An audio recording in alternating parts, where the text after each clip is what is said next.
আজ আমি আপনাদেরকে এমন একটা রেসিপি তৈরি করে দেখাবো যেটা ভাত বা রুটি দুটোর সাথেই খেতে অপূর্ব লাগে। এই দারুণ স্বাদের রেসিপিটা তৈরি করার জন্য প্রথমেই গ্যাস অন করে কড়াই বসিয়ে দিয়ে দিলাম 3 চামচ রান্নার তেল। তেল ভালো মতন গরম হয়ে গেলে দেওয়া হচ্ছে 1 চা চামচ রসুন। এখানে রসুনটাকে থেঁতো করে নিয়েছি, আপনারা চাইলে রসুন বাটাও ব্যবহার করতে পারেন। রসুন কয়েক সেকেন্ড ভেজে নিতে হবে। ভেজে নেওয়া হয়ে গেছে, এবারে দেব দুটো মাঝারি সাইজের পেঁয়াজ কুচি। এখানে পেঁয়াজের টুকরোগুলিকে খুব লাল লাল করে ভাজার কোনোই দরকার নেই, জাস্ট কালারটা চেঞ্জ হয়ে যাওয়া পর্যন্ত ভেজে নিলেই হবে। মোটামুটি 40 থেকে 45 সেকেন্ড মতন ভেজে নেওয়ার পর দেখুন কালারটা অনেকটাই চেঞ্জ হয়ে গেছে। এবারে দেব 4টি মাঝারি সাইজের আলু। আলুগুলিকে দেখুন এইভাবে লম্বা আর পাতলা টুকরো করে কেটে নিয়েছি। চেষ্টা করবেন খুবই পাতলা পাতলা করে কাটার, তাহলে রান্নাটা তাড়াতাড়ি হয়ে যাবে। দেওয়া হচ্ছে পরিমাণ মতন লবণ, 1/2 চা চামচ হলুদ গুঁড়ো। এবার গ্যাসের আঁচ মাঝারিতে রেখে আলুর টুকরোগুলিকে বেশ লাল লাল করে ভেজে নিতে হবে। এখানে ঢাকা দিয়ে ভাজবো, তাহলে ভাজার সাথে সাথে আলু অনেক নরমও হয়ে যাবে। তবে মাঝে মাঝে অতি অবশ্যই ঢাকা খুলে নাড়াচাড়া করে দেব, যাতে তল থেকে পুড়ে না যায়। মিনিট 4-5 সময় ধরে এইভাবে ভেজে নেওয়ার পর আলুর টুকরোগুলিতে বেশ লালচে রং এসে গেছে, দেখেই বুঝতে পারছেন ভালো করে লাল লাল করে ভাজা হয়ে গেছে আর আলু অনেকটাই নরম হয়ে গেছে। এইবারে দেব আগে থেকে কেটে রাখা ঝিঙে।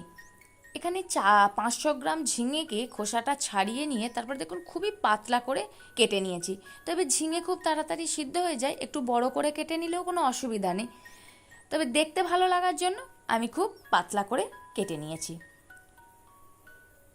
ঝিঙে দেওয়ার পর গ্যাসের আঁচ হাইতে করে দিয়ে 2 থেকে 3 মিনিট নাড়াচাড়া করে নেব। ঝিঙে দেওয়ার ফলে জল বেরোতে শুরু করবে, তাই জলটা যতক্ষণ না শুকনো হয়ে যায় ঠিক ততক্ষণ রান্না করে নেব। ঢাকা দিয়ে রান্না করছি। মিনিট 2 পর দেখুন ঢাকাটা খুলে দেখিয়ে দিচ্ছি কতটা জল বেরিয়েছে। এই জলটা যতক্ষণ না শুকনো হয়ে যায় ঠিক ততক্ষণ এইভাবে রান্না করে নেব।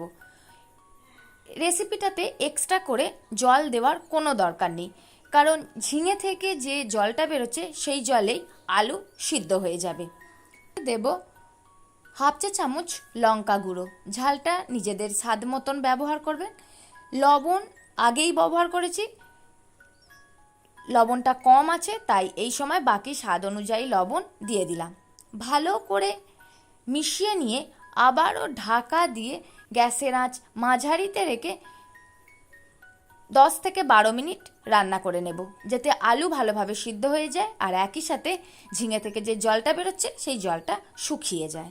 তবে মাঝে মাঝে ঢাকা খুলে অবশ্যই নাড়াচাড়া করে দিতে হবে, যাতে তল থেকে ধরে বা পুড়ে না যায়। 10 মিনিট পর ঢাকা খুলে দিলাম। দেখুন আলু একদম সিদ্ধ হয়ে গেছে আর ঝিঙে থেকে যে জলটা বেরিয়েছিল সেটা শুকিয়ে গেছে, তবে সামান্য জলজলে ভাব এখনও আছে। তাই গ্যাসের আঁচ হাইতে করে দিয়ে ভালো করে নাড়াচাড়া করে নেব। এই রেসিপিটা খুবই শুকনো শুকনো হবে আর যত শুকনো শুকনো করবেন খেতে ততই ভালো লাগবে। তাই এই অতিরিক্ত জলজলে ভাবটা শুকনো হওয়া পর্যন্ত এইভাবে নাড়াচাড়া করে নেব। 2-3 মিনিট মতন হাই ফ্লেমে নাড়াচাড়া করে নেওয়ার পর দেখুন বেশ ঝরঝরে হয়েছে, মানে বেশ শুকনো শুকনো হয়েছে রেসিপিটা। আর অতিরিক্ত জলটা তো শুকিয়েই গেছে, দেখেই বুঝতে পাচ্ছেন। তো রেসিপি আমার একদম রেডি। এবার গ্যাসের ফ্লেম বন্ধ করে দেব। তো ব্যাস, সার্ভ করার জন্য একদম রেডি। একেবারে বিনা মশলাতেই বলতে পারেন দারুণ স্বাদের একটা ঝিঙের রেসিপি। অবশ্যই আপনারা এইভাবে তৈরি করবেন, দেখবেন খেতে দারুণ লাগবে। যারা ঝিঙে খেতে একদমই পছন্দ করেন না তারা যদি এইভাবে রান্নাটা করে নেন তারাও কিন্তু আঙুল চেটে খাবে। তো এই ছিল আমার আজকের রেসিপিটা কেমন লাগলো অবশ্যই কমেন্ট করে জানাবেন। ভালো লাগলে লাইক শেয়ার করতে ভুলবেন না, আর আমার চ্যানেলটিকেও সাবস্ক্রাইব করতে ভুলবেন না।